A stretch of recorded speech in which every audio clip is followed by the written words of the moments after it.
Okay, well, this is Rusty Gaston on my far left. Rusty has been doing these with me since the second one I did back in, I think, 2001 maybe, or 2002. And Rusty's just came to town like right out of college. Or no, you came here to go to college, right? In the middle of college, and then started, did you graduate by the time you started working for Jerry, or did you start working before he even graduated? He started working for Jerry Smith, who had a great artist development company, and he got Will Hogue signed, and Jeff Bates, one of the great voices ever, and then Byron Gallimore hired him to run Song Garden, which was his company at the time, and he hit the ground running and just started getting cuts right and left for them, and then just decided he might as well own it. So him and Connie Harrington and Tim Nichols formed This Music, and they just are one of the most successful companies in town. They have Ben Hayslip, who's two-time ASCAP Songwriter of the Year, and Jesse Alexander, and the people who wrote I Drive Your Truck, and just on and on and on and on. So I'm just like so happy to have Rusty here again. People always ask, like me as a publisher, like what are you listening for? Like what makes you decide if you're signing a writer? It's like, just so you guys know, like our perspective of being here today, I'm not sitting here ever expecting, and I've done dozens of these with Barbara, I'm never expecting to hear a hit song, like a song where I can go, oh my gosh, I can go out and get that recorded tomorrow. I'd love for that to happen, but I'm not expecting that at all. What I'm listening for is a thought process. Where is the songwriter really inside of that song? You know, as a publisher, we don't want to have a hit. We want songwriters that have hit careers, and that means hit after hit after hit. And that comes from being able to see inside of that song and really hear that songwriter's voice inside of there. And that's really what guys like Ryan and I are listening to every time we hear one of these songs. So, like you said, when we mentioned, you know, hey, there just needs to be several more of those things.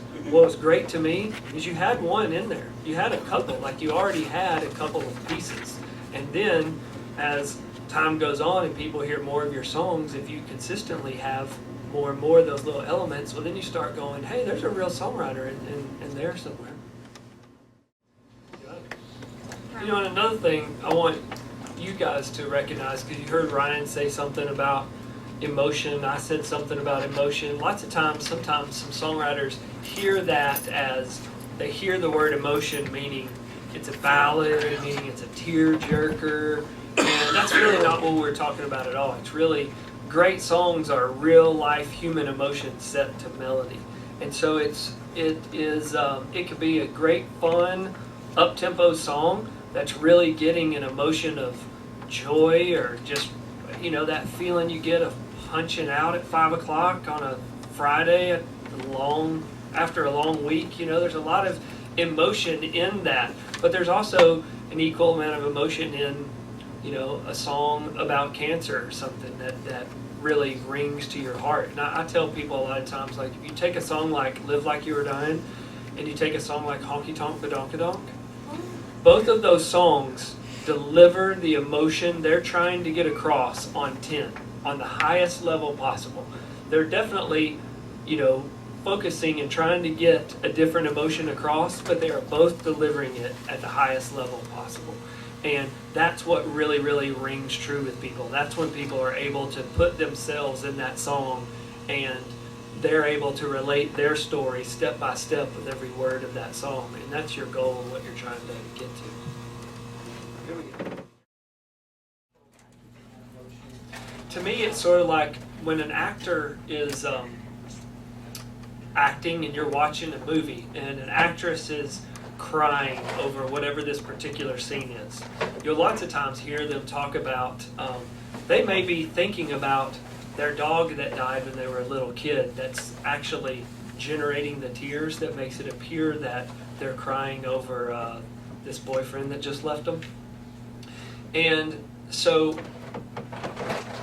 when it comes to writing autobiographically, it doesn't mean that every song you're writing is your personal life story. It's about capturing that feeling of your personal life story. It's about how you felt when she walked out, and it really wrecked your heart.